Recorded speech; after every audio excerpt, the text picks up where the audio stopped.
Olá, boa noite. Tá por aí, Carol? O som tá bom?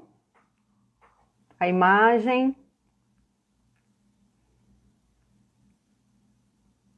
Boa noite, Andréia. Já vou te chamar. Que bom, Carol.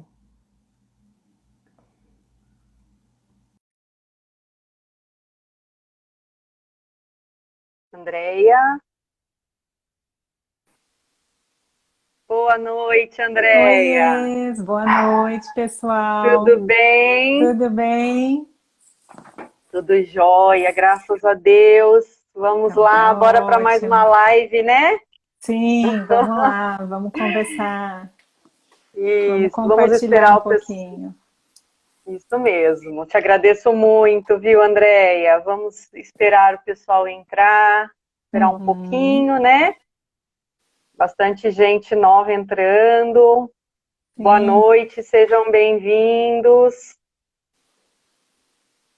Hoje a gente tem uma conversa bem especial, um assunto até novo para Inclu, Andréia. Você está trazendo uma parceria muito importante para nós, né?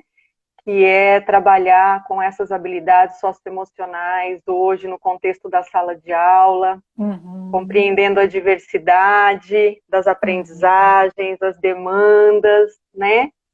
E acredito que você, Andréia, vai contribuir muito para a construção de conhecimento, né, dos seguidores, da própria Inclua. Vamos Legal, lá. obrigada, obrigada a vocês pelo convite, né? Pela oportunidade de compartilhar. Eu acho que nós estamos num momento muito frutífero para compartilhar experiências, para fortalecer propostas que tenham como objetivo, né, garantir o acesso e a permanência dos alunos com deficiência. Nós estamos num momento muito peculiar, eu diria, né? Uhum. Porque pensar o ensino remoto, considerando as pessoas com necessidades especiais, é um desafio mais que inédito, né? Eu digo que inédito É, é a gente pensar o ensino remoto na educação básica, né? E mais que inédito ainda é a gente não esquecer que a gente tem um propósito, né? E que a gente tem uma missão educacional que é garantir a inclusão escolar, né? Então, acho que sim. a conversa vai nesse sentido, né? Eu tenho aproveitado muito esse momento que nós estamos em isolamento, não sei se os seguidores também, né? O pessoal que está presente aí na live, para aproveitar essas lives, esses conteúdos de Sim. tanta gente bacana, né? Uhum. Falando sobre o ensino remoto, falando sobre diversos conteúdos, né? Eu acho que a gente está tendo a chance de ter um acesso a esses conhecimentos de uma maneira tão Sim. bacana, né? A gente tem que aproveitar e fazer uso mesmo desses momentos, né, André? Aproveitar a oportunidade, né? É, com certeza. Acho que é hora de se fortalecer, né? Buscar elementos E aí para a gente ficar um pouco mais forte, né? O momento é difícil, acho que não tem como a gente não dizer que todos nós estamos numa situação inédita e de angústia, né? De sofrimento, de desesperança muitas vezes, né? De sensação de que será quando vai acabar, né? A gente não sabe. Então vamos lá. e mesmo voltando, né, às atividades, eu acredito que a gente ainda vai ficar muito inseguro, né? Vai ter bastante desafio aí para lidar no contexto escolar. Mas vamos lá, né? A gente está aqui para se apoiar Sim. é, e caminhar. Eu queria, assim, pedir para o pessoal que está presente, primeiro agradecer, né, e falar para vocês divulgarem essa live para os colegas, para quem vocês acham que pode se beneficiar. Hoje nós vamos falar das habilidades socioemocionais no contexto da inclusão, né, na sala de aula, Uhum. e acredito que vai ajudar muita gente, né? Então eu vou apresentar a Andrea Rosinha, psicóloga, pedagoga, PhD em neurociência e ciências do comportamento. pela Faculdade de Medicina da USP, aqui de Ribeirão Preto. Uhum. E ela é fundadora do Instituto Ser Educativo, uma pessoa muito querida, que eu tive o prazer de conhecer recentemente. Uhum. E assim, Andréia, fala um pouquinho do seu instituto, fala um pouquinho da sua experiência, da sua atuação, para o pessoal conhecer e também te seguir, né? Sim.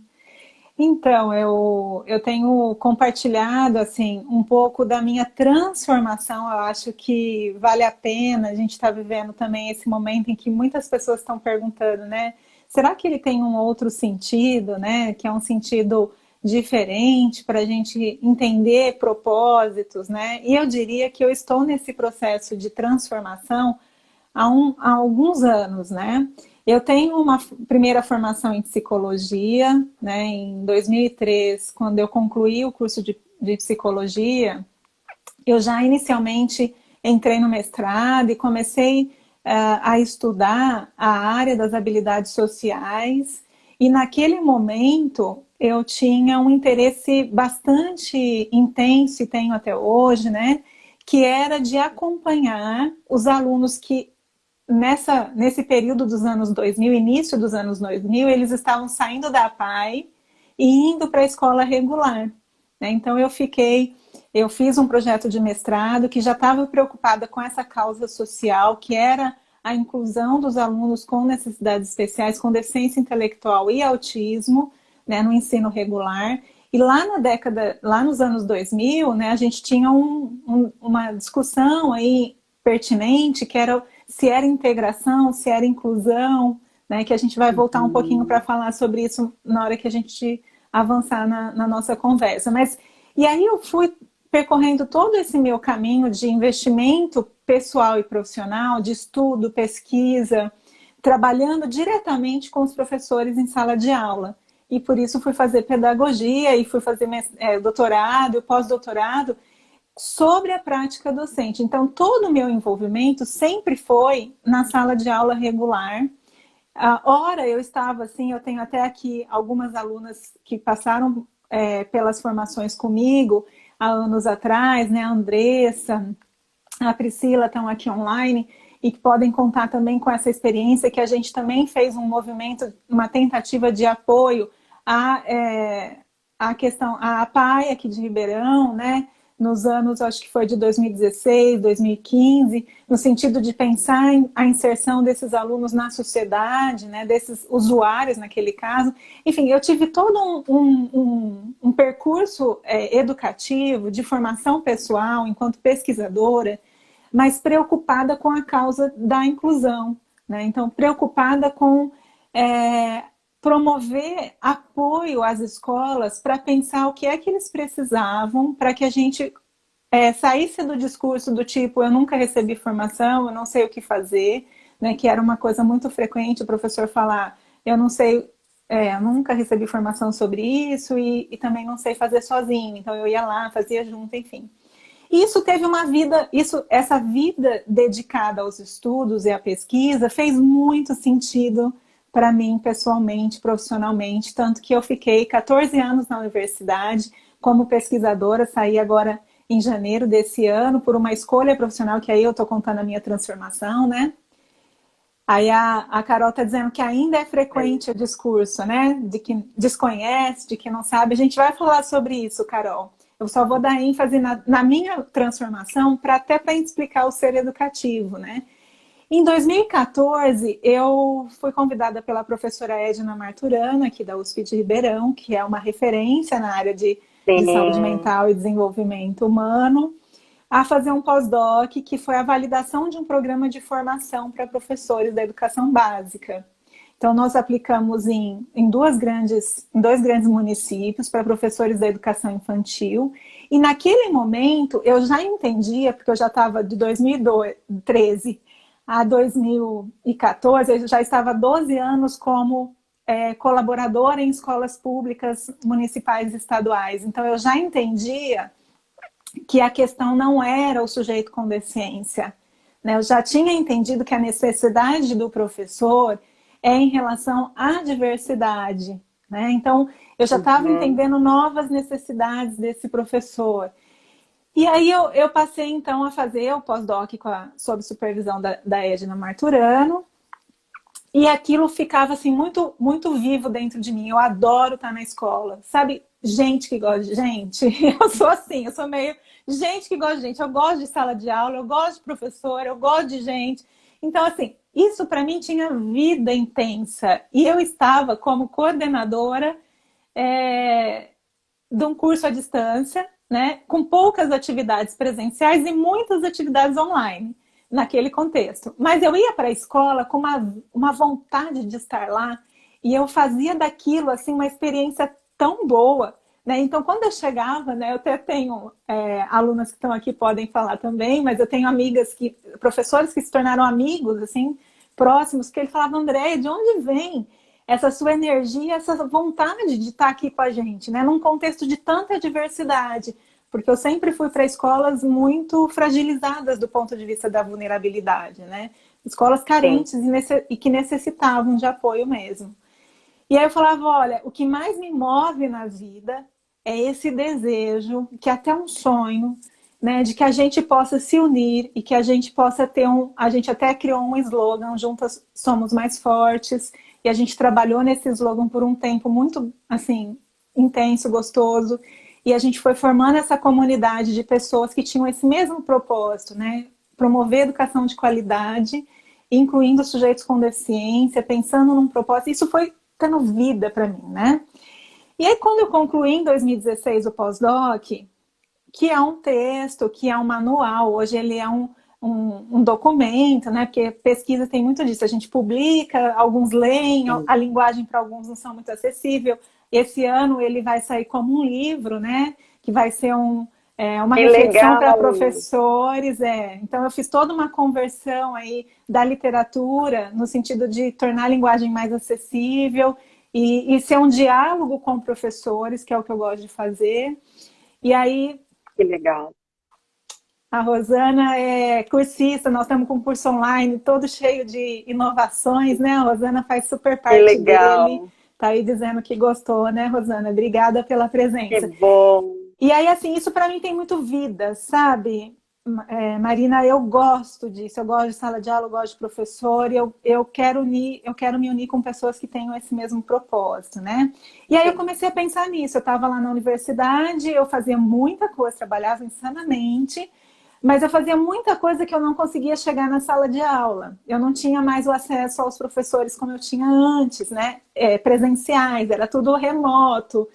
E aquilo começou a me trazer um vazio. Eu falei, não, eu vou fazer alguma coisa. E aí, em 2018, eu fundei o Instituto Ser Educativo, que tinha uma missão que era fazer formação de professores e de pais. Porque a gente também eu percebi ao longo de todo esse percurso, que muitas vezes essa conversa sobre a formação socioemocional fica o professor acha que os pais precisam colaborar mais.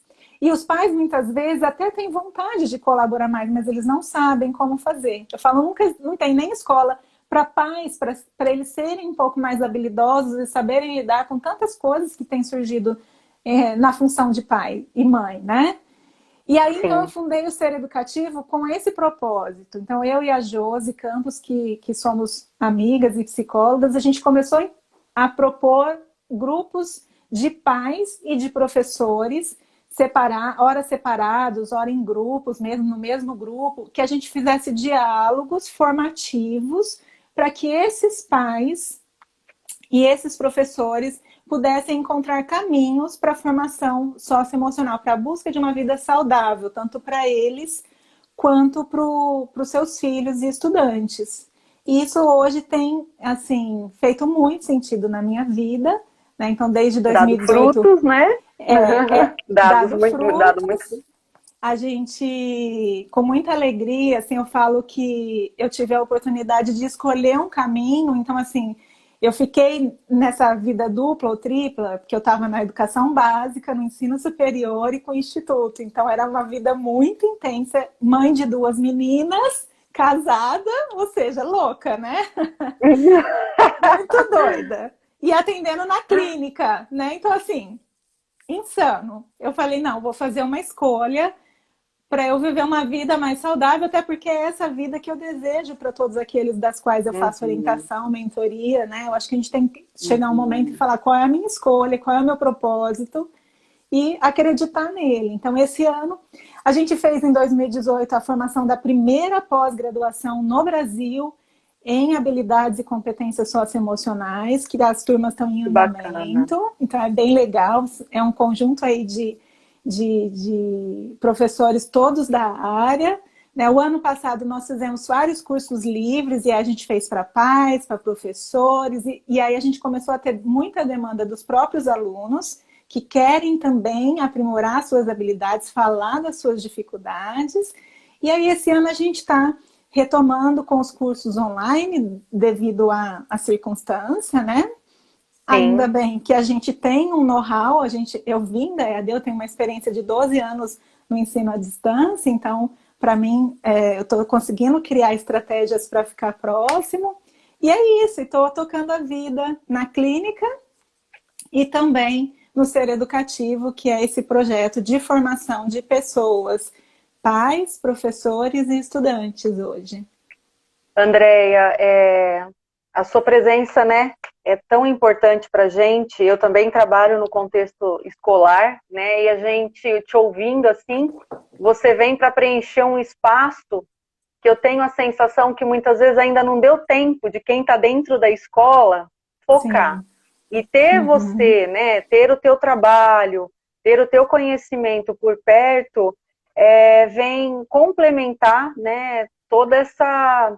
Eu ainda acho que a escola precisa Sim. priorizar isso, né? A gente precisa, porque acho que o professor não tem essa formação na universidade, né? Uhum. A gente já falou sobre isso em outros contextos, né? E faz muito sentido e é muito necessário. E a Sim. escola ainda, com suas demandas, não conseguiu, acho que, olhar para tudo, né? A escola tem diversas demandas, né? Sim.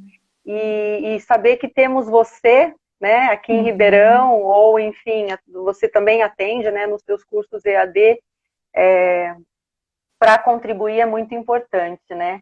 E a Inclua também nasceu em 2018, olha que legal, né? Então a gente está Uhum. caminhando, né, juntas aí, e a Sim. gente também tem esse propósito de somar, de ampliar a rede de Sim. apoio, a gente fala, né? Sim. Então eu vejo muito essa conexão entre Inclua e Ser Educativo. Acho que a gente tem muita coisa Uhum. para pensar, para criar e para propor, né? Tem bastante Uhum. gente nova, acredito que sejam também suas alunas, como você mencionou, né? Sim. Então, espero que essas pessoas, assim, possam se beneficiar desses conhecimentos que hoje a gente vai falar um pouquinho aqui. Eu queria, assim, hoje, eu pensei da gente falar um pouquinho, bem no sentido inicial, o que é, de fato, esse trabalho das habilidades socioemocionais. Quem está no campo da educação tem ouvido por conta da BNCC, né, Sim. da Base Nacional Comum Curricular, que está disposta aí para as escolas a partir desse ano, né, desde o ano passado, que foi criada. Mas assim, esse trabalho já é antigo, né, André? Ele não é de agora da BNCC, Sim. né?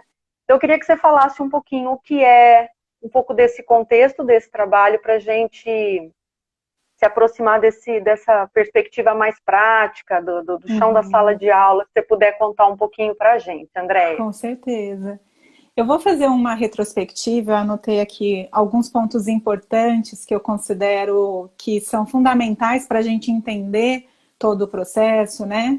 Então, como eu comentei anteriormente, já na década, já nos anos 2000, e eu diria que até antes deles, na década de 90, né, no Brasil e no mundo, a gente já tinha um grande movimento de transformação da educação.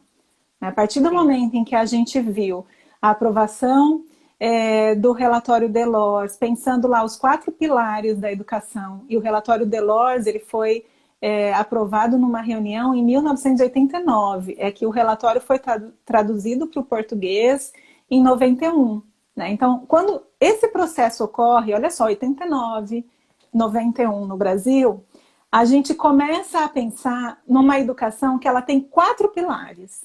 Né? Ela tem um pilar que é o aprender a conhecer, ela tem um outro pilar, que é o aprender a fazer, que por conseguinte vem aí o aprender a ser e o aprender a conviver. Decorrente de toda essa discussão em que a gente passa a ter um acesso a uma literatura que vai contribuir para a gente pensar que o processo de ensino e aprendizagem ele se dá mediado nas interações sociais e que nós precisamos considerar o ensino, o planejamento, a interação com esses 4 aspectos. Então, a gente vai ter aí um conjunto de publicações no sentido de mostrar a necessidade da gente pautar uma educação para além do conceitual, né? Vários autores que vão ancorar uma discussão sobre a formação integral do sujeito. Então, quando eu falo nesses 4 pilares, a gente está falando numa formação integral, numa formação que vai para além da aprendizagem conceitual. E a gente vai ver toda uma literatura que subsidiou a LDB e os parâmetros curriculares nacionais que vão trazer uma perspectiva para o professor pensar na estruturação do conhecimento como um conhecimento que também pode ser organizado nesses 4 pilares. Então, a gente vai ter, por exemplo, Antoni Zabala, que é uma referência na área da educação, com o livro A Prática Educativa em 94, que ele vai dizer assim, olha, pessoal, professores, para a gente conseguir organizar uma prática pedagógica que dê conta desses 4 pilares, nós temos que entender que o conhecimento é conceitual, factual, que há conhecimento que é procedimental e que há conhecimento que é atitudinal. Então, e isso vai ganhar vida nos documentos da década de 90. Paralelamente a isso, a gente também vê o movimento da inclusão acontecer. Né? A gente tinha uma perspectiva anterior, que estava posta, que era da coexistência de 2 sistemas. Então, a gente tem a educação especial também fazendo escolarização dos alunos com deficiência e a educação regular com as suas salas especiais, né, sendo um serviço paralelo de apoio. Né? Mas quando a gente vê lá na LDB o direito do sujeito ser matriculado no ensino regular, né, e aí toda a necessidade desse sistema regular, né, dessa educação regular se adaptar, e aí não é mais o sujeito com deficiência que se adapta, é a escola que precisa se reorganizar. É um processo diferente. Então, a gente começa a ver um movimento liderado pela professora Maria Tereza Mantoan, no sentido de dizer, olha só, vamos colocar todo mundo na escola, porque na hora que a gente colocar a demanda para dentro da escola, a escola vai ter que dar conta. Vamos acabar com esse discurso de que o professor não sabe como fazer, de que não teve formação necessária. Vamos dar formação, vamos colocar todo mundo na escola. Enfim, nós temos os prós e os contras de todo esse processo, mas houve um movimento bastante intenso na perspectiva da inclusão. Da educação inclusiva, né? Da educação inclusiva. Eu parei um pouquinho aqui, que eu quero muito que seja um diálogo. E eu estou vendo que as pessoas estão falando, isso mesmo. Mandem aí as perguntas. Perguntem. Me ajuda, Tamar, a organizar as perguntas para que a gente possa comentar. Pode deixar, pode deixar. Eu só vou fazer essa retrospectiva, que eu acho que ela é fundamental para a gente entender hoje a Base Nacional Comum Curricular. Tá? Então, historicamente, a gente vai tendo, então, suportes teóricos e legais para entender toda uma transformação necessária na educação, que vai desde os documentos oficiais aos documentos que ancoram a preparação de um projeto pedagógico baseado numa perspectiva da diversidade e da inclusão do sujeito com deficiência no ensino regular. Né? Então, isso precisa estar muito claro, porque por mais que hoje, eu diria, 20 e tantos anos da promulgação da LDB, né, a gente ainda tem contextos que dizem assim, mas é necessário, não tem um lugar que é melhor para ele do que a escola, né? Não dá mais para a gente permitir isso. Não, o melhor lugar para todo negar é na escola. Pode negar a matrícula. Pode negar a matrícula. Né? É lógico que a gente também viu acontecer, né, coisas bastante cruéis, que eu não nego explicitamente porque eu não posso legalmente fazer isso. Né? Mas eu digo que eu não estou preparada, eu digo que essa não é a melhor escola, eu dou um jeitinho de colocar esse sujeito em outro lugar. Né? Então, eu vivi tudo isso, né? Mas mais do que isso, eu queria trazer assim para o nosso encontro uma noção de que não existem dois processos, um da inclusão e um do desenvolvimento e formação integral das habilidades socioemocionais. Esses processos, eles estão juntos e eles estão entrelaçados, tá? E aí foi embebida de toda esse conhecimento, estando lá na prática, que no meu mestrado em 2003, olha só, eu trabalhava na PAI de 2001 a 2003 e eu vivi essa transição dos alunos deixarem de ter a escolarização na PAI e passarem a ser inseridos no ensino regular. Isso entre 2001 e 2003. E quando a gente ia, enquanto profissionais da PAI, que a gente ia para a escola, o professor falava, eu não sei o que fazer. Né? Me fala por onde Andréia, eu começo. na nossa live do mês passado, uma amiga minha de infância, ela se chama Márcia e ela tem paralisia cerebral, inclusive a irmã dela, Silvia, está aqui. Ela fez um depoimento para a gente numa live e ela narra exatamente esse momento que você está falando, a transição, a saída dela da ACD, acho que era a ACD, para a escola regular, né? Então, assim, olhar o relato dela também é muito interessante, né? Quem passa como estudante também isso, né? Não foi nada fácil e ela trouxe para a gente essa esse dor. Relato, né? A Rita está comentando aqui também, né? É muito difícil para nós pedagogos colocar em prática toda essa teoria, né? Pois perceba, a faculdade falha em muitos pontos, né? Às vezes nos sentimos incapazes por não conseguir. E eu super, de verdade, me identifico com você, Rita. Estive e sempre, e é o que eu gosto de fazer, né? Sempre estive lá junto com os professores, fazendo junto. Tanto que o meu artigo de 2014 e o anterior a ele, de 2007, ele já dizia isso. O professor precisa ser formado na prática. Porque eu já dei aula de educação inclusiva no ensino superior, eu já dei aula em pós-graduação de educação especial, já dei aula em muitas pós, né?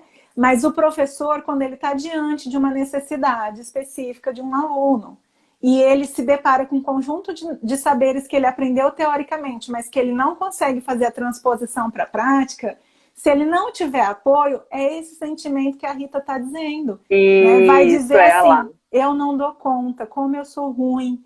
E aí isso vai afetar seu vínculo com o aluno, vai afetar outras coisas que hoje eu estou estudando, como burnout, depressão e outros adoecimentos no professor, porque é muita sobrecarga para o professor, né? E pouco suporte, pouca rede de apoio. Então, isso que a Marina está falando, a gente tem que ser rede de apoio. Hoje eu estou como rede de apoio para os professores.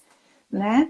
A Samantha está dizendo, né? A faculdade ensina a matéria, mas não ensina como ensinar a matéria de forma não padronizada. É verdade. Né? E algumas olhando, né, para o aluno, né? Olhando para a especificidade dele, olhando para a história dele, né? Que aí entra... né, aquilo que é individual, né, que a Samantha está colocando. E aí, lá em 2003, quando eu comecei a fazer o projeto de mestrado, no projeto de mestrado, eu avaliei em larga escala, aqui no município de Ribeirão e região, alunos com deficiência intelectual e autismo que estavam inseridos na rede, e avaliei as habilidades sociais dele, o desempenho acadêmico e os problemas de comportamento relatados pelos professores. Né? E nessa avaliação em larga escala, o que a gente identificou?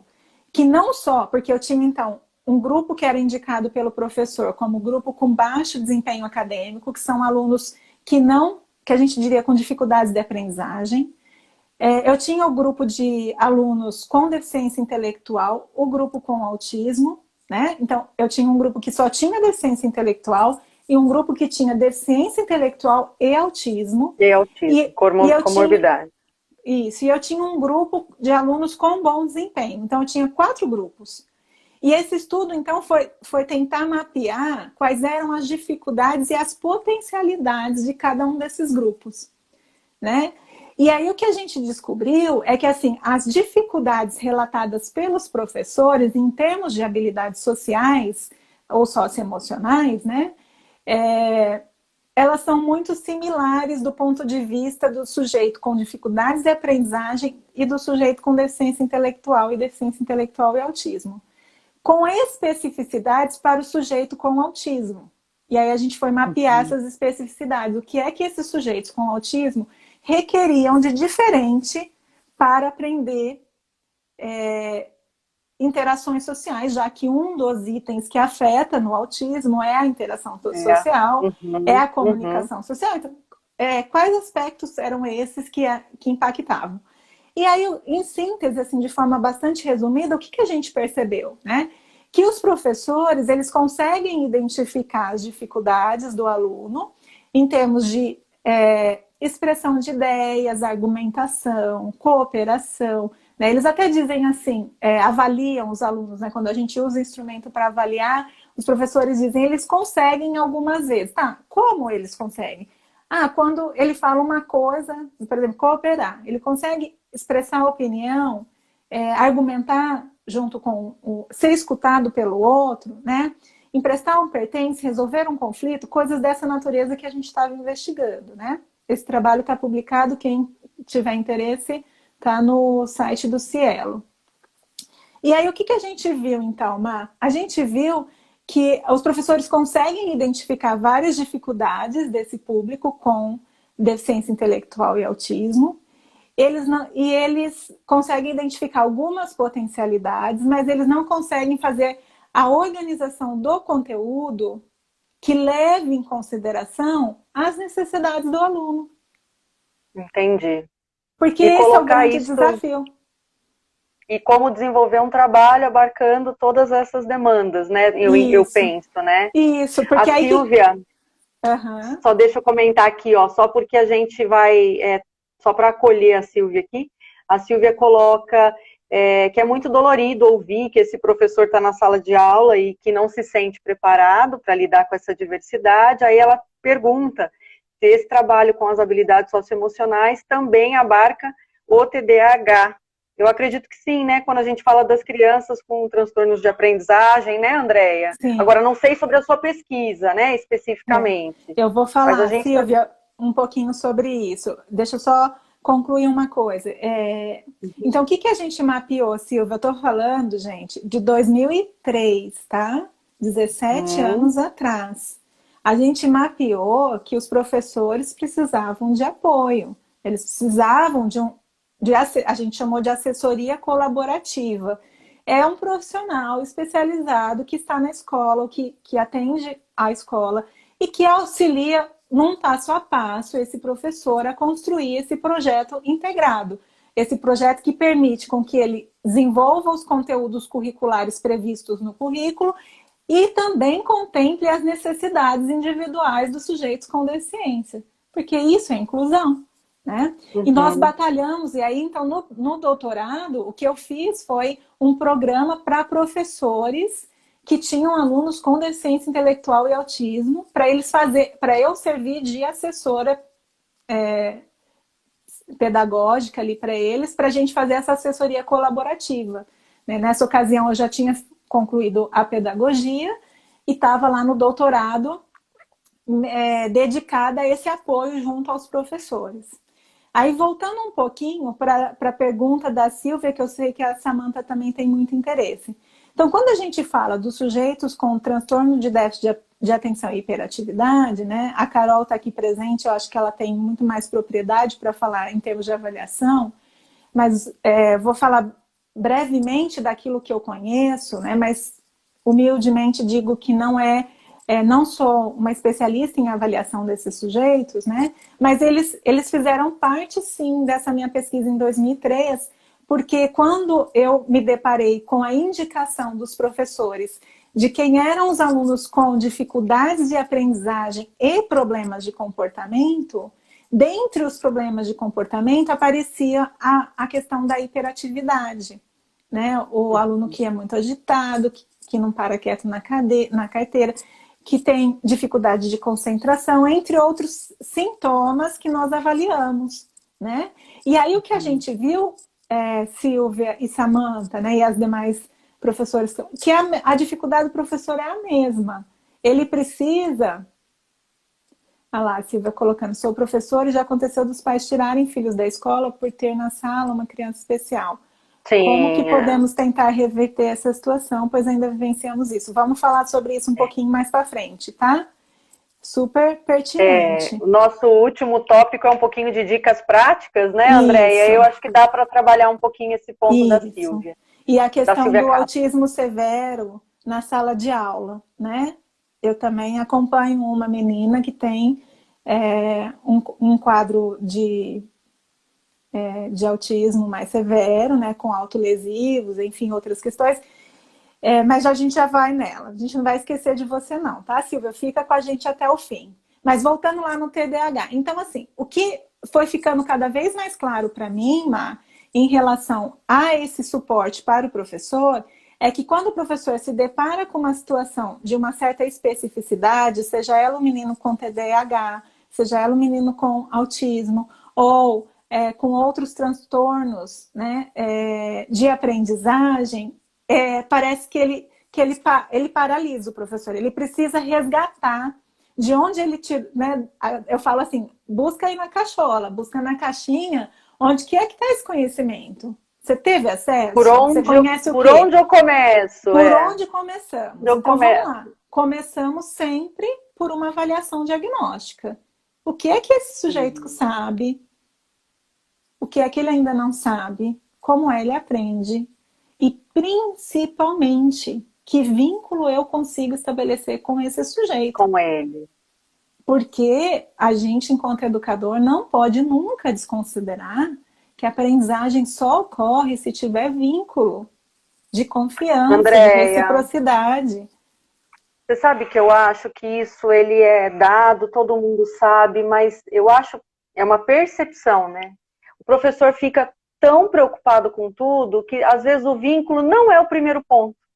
E sim organizar atividades, né, adaptadas, mas assim, eu também concordo, eu também sinto, a gente primeiro precisa ter o vínculo, desenvolver, estabelecer esse vínculo, porque a gente vai conseguir muita coisa por meio do vínculo, né? Sim. Nessa relação com esse aluno, né, de afeto, de confiança, perfeito. E aí outra coisa bem genérica, mas uma dica bem prática que dá muito Tá. certo, gente. É assim, chama a família e fala, ó, eu percebi algumas coisas. Vou te contar o que eu percebi. E você vai me contar se você também percebeu isso e como que você já buscou ajuda em relação a isso. A família nos dá muita dica de como que a gente Sim, pode pensar a sala de aula e pensar o vínculo e pensar a integração desse menino na minha sala de aula. Então, assim, e aí eu falo assim, gente, que é mais do que um pai e uma mãe, né? Uma mãe que muitas vezes é ela que está ali acompanhando, levando nas múltiplas terapias que o menino faz, que vai te falar coisas muito bacanas. Então, assim, ao invés de chamar a família para dizer, ó, leva numa outra terapia porque esse menino não está dando certo, né? Você chama e fala assim, me conta, eu quero te entender, eu quero estar junto, nós vamos estudar junto. E a gente vai e conseguir esse caminho junto. Então, assim, essa aproximação com a família que traz muita dica para a gente do como fazer. sim, a Inclua Outra, reforça muito isso muito isso, também, né? muito, muito, com a família, principalmente, essa abertura, né, esse vínculo com a família, porque se eles não confiarem, não se sentirem acolhidos, muita coisa não vai acontecer, né? E aí não Muito adianta respeito. milhões de estratégias, materiais adaptados, se a gente não tiver aí um alinhamento prévio que é desse vínculo, Sim, que é sim. com essa sensação de corresponsabilidade com a família, né? De chamar os terapeutas e falar, tá, o que vocês estão avaliando, o que está dando certo, como que eu posso ajudar, né? Como que vocês podem me ajudar? Os terapeutas também ajudam muito se a gente se abrir para esse diálogo, né? É, é. A Samantha está comentando, eu como mãe de um disléxico e TDAH no grupo de mães, passo várias informações sobre, falo das minhas experiências como mãe. Isso ajudou muito a interação das famílias com o assunto. A Samantha tem um trabalho lindo, tem até livro para ser publicado esse ano, né, Samantha? Que É legal. isso, A eu acho que Samanta é assim, seguidora, isso, eu acho que seguidora da Inclu. a gente está em busca de do fortalecimento desses vínculos e dessa rede, né? Então, sim, lá sim. no mestrado e doutorado, eu pude viver essa experiência que para mim tem muito sentido, que é estar na sala de aula com o professor, é entender do Uhum. ponto de vista do professor o que está difícil, né? O que está difícil? E aí, o meu pano de fundo, então, seja o sujeito com deficiência intelectual e autismo, seja o sujeito com TDAH, seja o menino que vem para a escola para comer, que era uma demanda que a gente tinha muito onde eu estava. Então, tinha professores que falavam, mas ele não veio para aprender, ele veio para comer. Tá bom, mas o que, que eu, enquanto professora, vou fazer com isso? Né? Vou Então, aproveitar, né?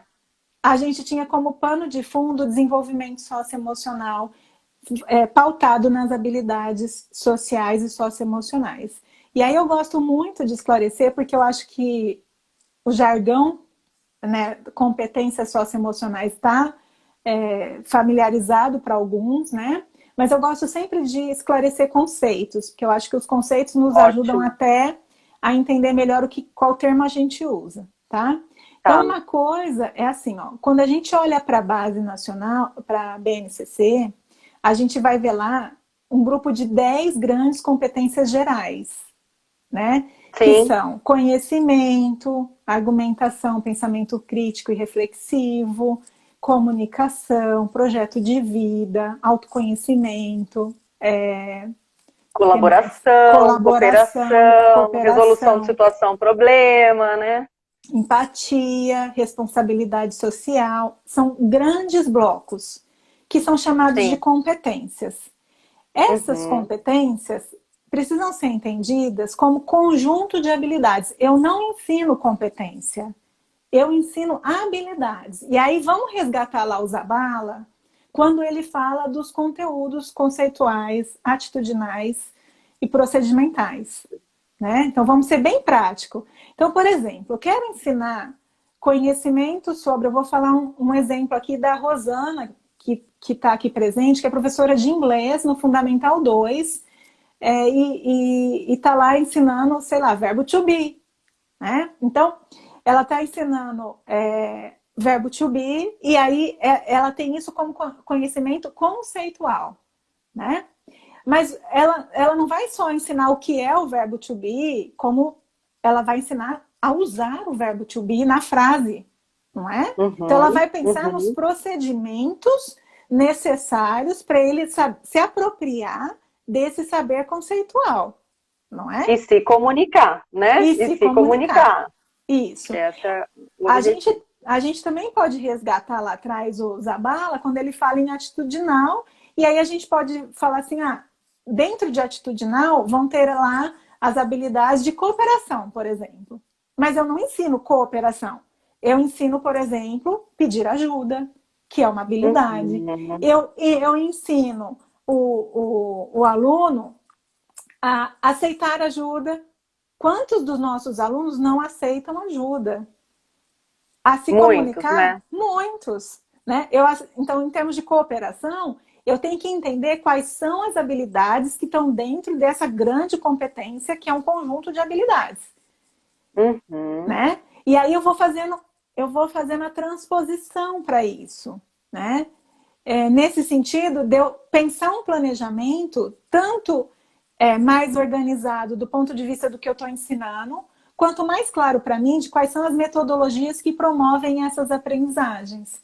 Então, por exemplo, a gente sabe do ponto de vista das habilidades sociais, e aí definindo, né? Então, quando a gente fala em habilidades sociais, nós estamos falando em todos os comportamentos envolvidos numa interação social, tá? Então, eu posso dizer que comunicação é habilidades sociais, a competência, tá? Dentro dela tem várias habilidades.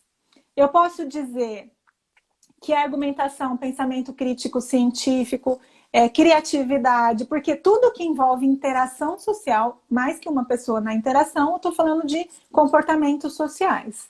Né? O que a área de habilidades sociais no Brasil e no mundo tem nos ajudado é que a gente já tem muita clareza de quais são as habilidades que estão dentro de cada uma dessas grandes competências. Então, se a gente buscar literatura de habilidades sociais, a gente sabe como ensinar, por exemplo, comunicação, autoconhecimento, autocontrole, empatia. Então, dica, você quer aprender a fazer isso? Estude a área de habilidades sociais. que é o que eu estou ensinando lá no curso de Educação Socioemocional. Para além disso, quando eu falo em habilidades socioemocionais, eu tenho que levar em consideração que a autorregulação emocional e de aprendizagem, ela é fundamental para a vida. O sujeito que não se autorregula, que não aprende, a gente aprende, todos nós aprendemos na vida, tá? Mas o que a gente vê nos estudos, né, principalmente com jovens e adultos, a gente vê que quem tem dificuldade precisa de estratégia pontual para aprender autorregulação emocional. Quem tem dificuldade de aprendizagem precisa de estratégia pontual para aprender a autorregulação da aprendizagem, que tem relação com a autorregulação emocional. Então, habilidades socioemocionais envolve autorregulação. Tá? Então, em síntese, são 3 definições importantes. Uma delas é que competências a gente não ensina, a gente avalia, e já vou falar sobre isso. A segunda dela é que habilidades sociais, a gente tem aí as definições todas postas, principalmente pelo grupo orientado pela professora Zilda e professora Almir Delprete. A gente tem um site que tem várias publicações, que é rihs.ufscar.br. E, além disso, para a gente falar das competências socioemocionais e das habilidades envolvidas, nós temos que estudar autorregulação emocional e da aprendizagem. Então, é para além disso, né? E aí, falando do conceito de competência. Então, competências envolve um conjunto de habilidades, tá? Ok, mas eu não ensino o sujeito a ser... Eu não ensino o sujeito a competência, comunicação. Eu ensino ao sujeito um conjunto de habilidades, tá? Mas eu avalio a competência, porque a competência, no singular, ela é avaliada, primeiramente, tem critérios para a gente avaliar. Então, para eu saber se o sujeito é competente na comunicação, eu tenho que primeiro saber se ele atingiu os objetivos da comunicação. Ele falou num tom de voz adequado? Ele falou com expressões faciais, não verbais, a gente diz, coerentes com a fala verbal, e assim vai, tem critérios. Então, a gente ensina o sujeito um conjunto de habilidades e a gente precisa pensar em atividades das quais ele vai usar essas habilidades. Olha aí o procedimental e o atitudinal. Tá? Ele precisa usar na sala de aula, na família, com os amigos, esse conjunto de habilidades para que ele consiga ser um sujeito competente, né? Então, são dicas bem legais para a gente pensar o planejamento enquanto professores. Isso, obrigada, Carol, pela dica, por ter colocado o site aí. Isso. Eu queria, assim, dizer, eu queria que o pessoal quiser fazer algum comentário, quem é professor também.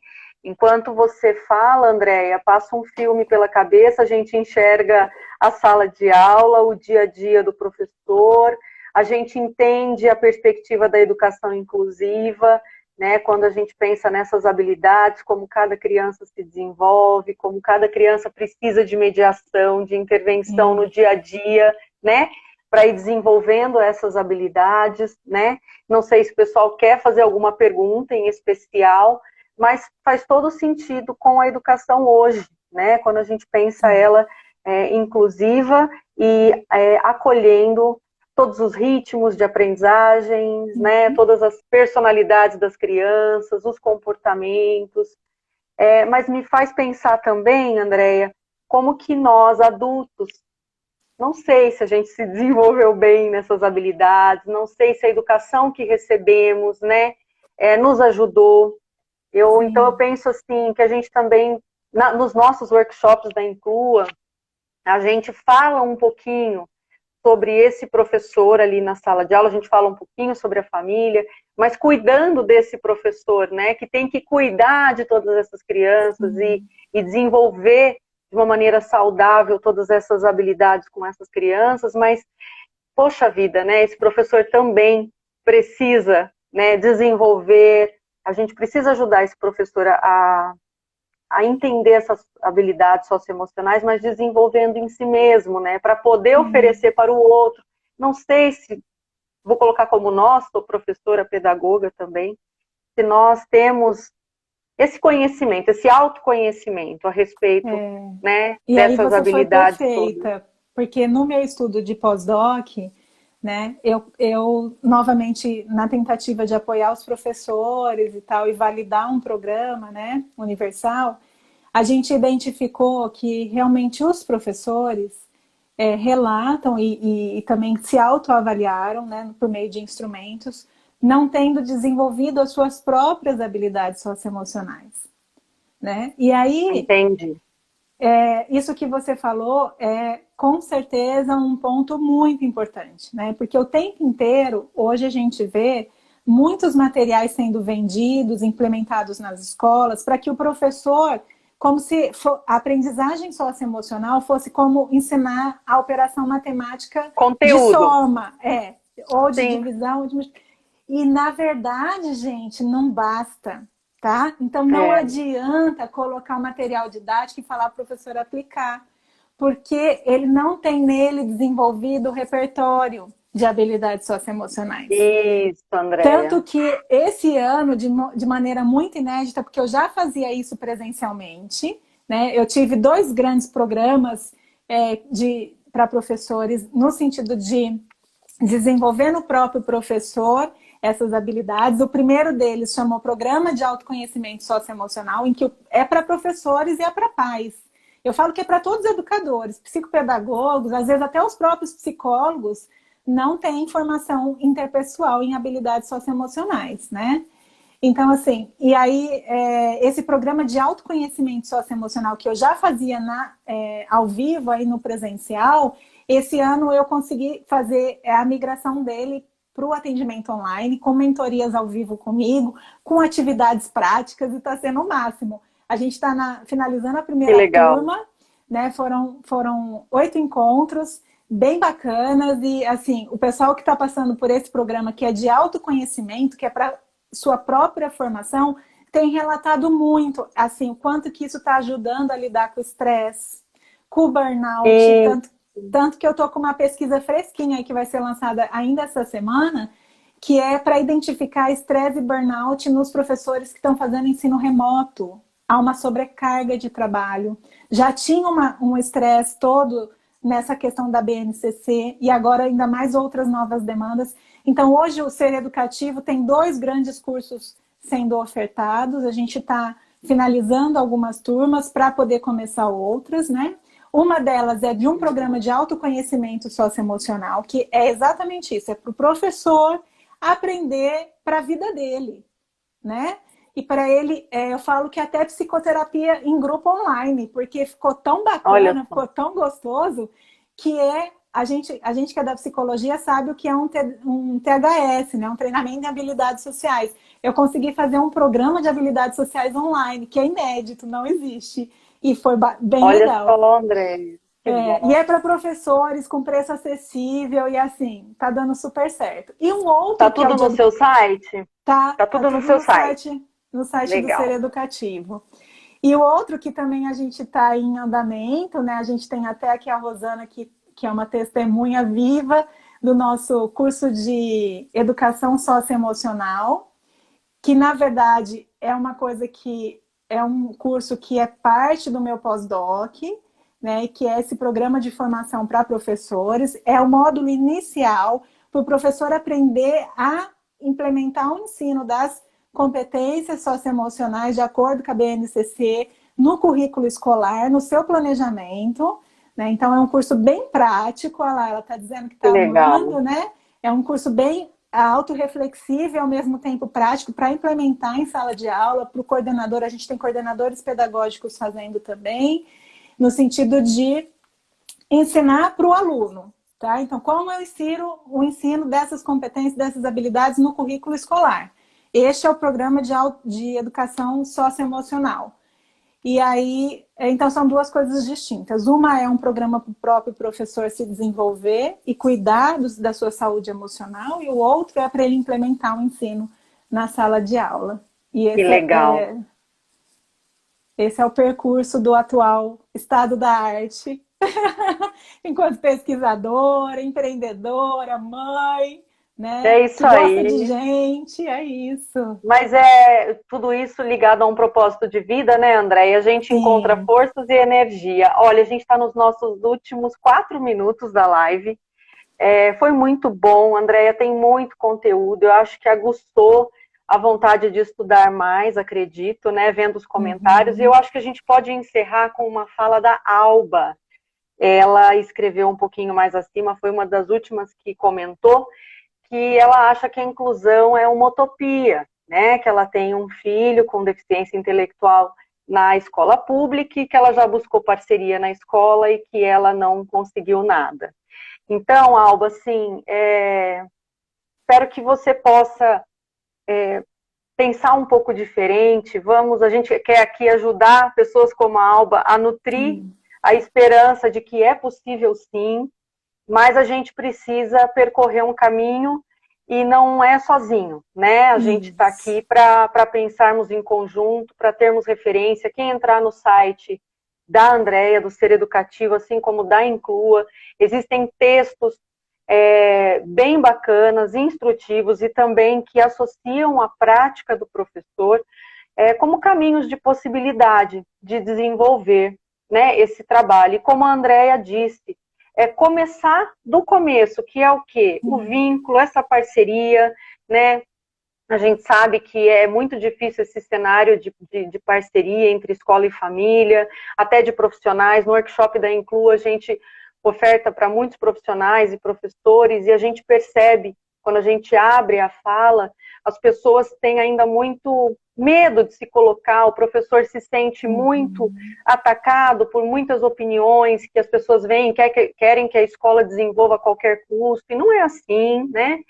Por outro lado, também a escola às vezes tem recurso. Uhum. Então, vamos do começo, né, Andréia? Investir nesse vínculo, nessa relação, Uhum. trabalhar com essa avaliação diagnóstica de como é essa criança, de como é esse estudante, e iniciar um diálogo mesmo, né? E aí a gente vai, não tem uma receita pronta, o que tem é o coração aberto, a abertura. A Carol Braga, a Ivana, que fazem parte da Inclua, a gente fala muito sobre isso. Cada atitude importa, Alba, cada atitude importa, né? E E as habilidades socioemocionais.